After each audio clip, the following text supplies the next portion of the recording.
श्री स्वामी समर्थ. श्री गुरुचरित्र अध्याय 46. भक्तांसाठी 8 रुपये. नामधारक सिद्धमुनींना म्हणाला, पुढे काय झाले ती कथा मला सविस्तर सांगा. सिद्धमुनी म्हणाले, नामधारका, तू खरोखर मोठा भाग्यवान आहेस. तुझी ही श्री गुरुचरित्र ऐकण्याची तीव्र इच्छा पाहून मला संतोष आहे. या श्री गुरुचरित्र श्रवणाने तुला पुत्र पौत्र होतील. तुला सर्व प्रकारचे ऐश्वर्य लाभेल. आता तुला पुढची कथा सांगतो. ती श्रवण केली असता महापापीसुद्धा पावन होईल. श्री गुरु गाणगापुरात असताना एक गमतीदार गोष्ट झाली. एकदा दिवाळीचा सण आला. श्री गुरूंचे 7 शिष्य श्री गुरूंच्याकडे आले. या मंगलदिनी श्री गुरूंचे चरण आपल्या घराला लागावेत असे प्रत्येकाला वाटत होते. या दिवाळीच्या दिवशी श्री गुरूंनी आपल्या घरी यावे असे प्रत्येकाला वाटत होते. तशी त्यांनी श्री गुरूंना विनंती केली. श्री गुरूंना त्यांचे मन मोडवेना. तेव्हा ते शिष्यांना म्हणाले, तुम्ही सगळेच माझे प्रिय शिष्य आहात. तेव्हा मी एकाच दिवशी तुम्हा सर्वांच्या घरी कसा येणार? तेव्हा मी कोणाच्या घरी येऊ ते आपापसात ठरवा व मला सांगा.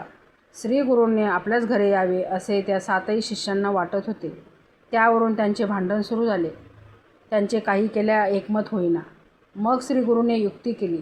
त्यांनी एका शिष्याला बाजूला बोलवले व त्याला सांगितले, मी तुझ्याकडेच येईन, पण हे कोणाला सांगू नकोस. आता तू शांतपणे आपल्या घरी जा.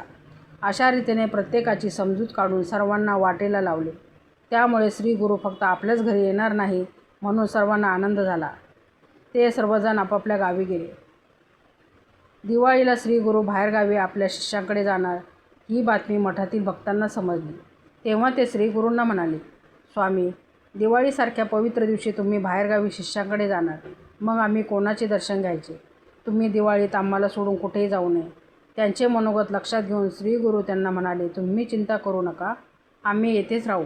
ते ऐकून सर्वांना समाधान वाटले. दिवाळीच्या दिवशी श्री गुरूंनी मंगळस्नान केले.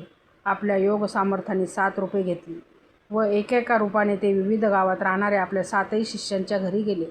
त्या सर्वांकडून त्यांनी पूजासेवा घेतली व मठातही राहिले. कार्तिकी पौर्णिमेला दीपाराधना करण्यासाठी श्री गुरूंचे ते 7ही शिष्य गाणगापूरला मठात आले.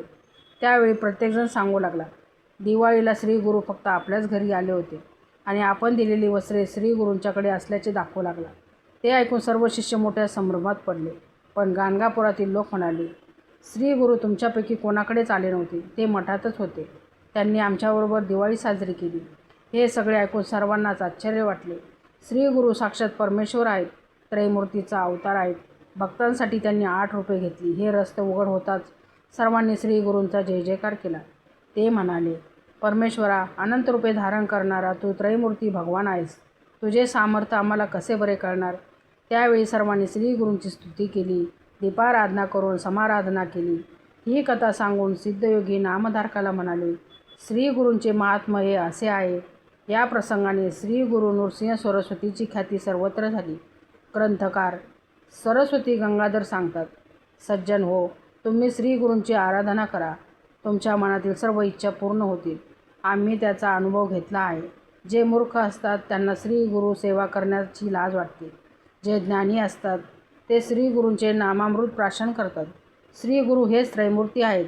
हा संसार सागर तरून जाण्यास श्री गुरु हाच एक आधार आहेत. अशा रीतीने श्री गुरु चरित्रामृतातील भक्तांसाठी 8 रुपये नावाचा अध्याय 46 समाप्त.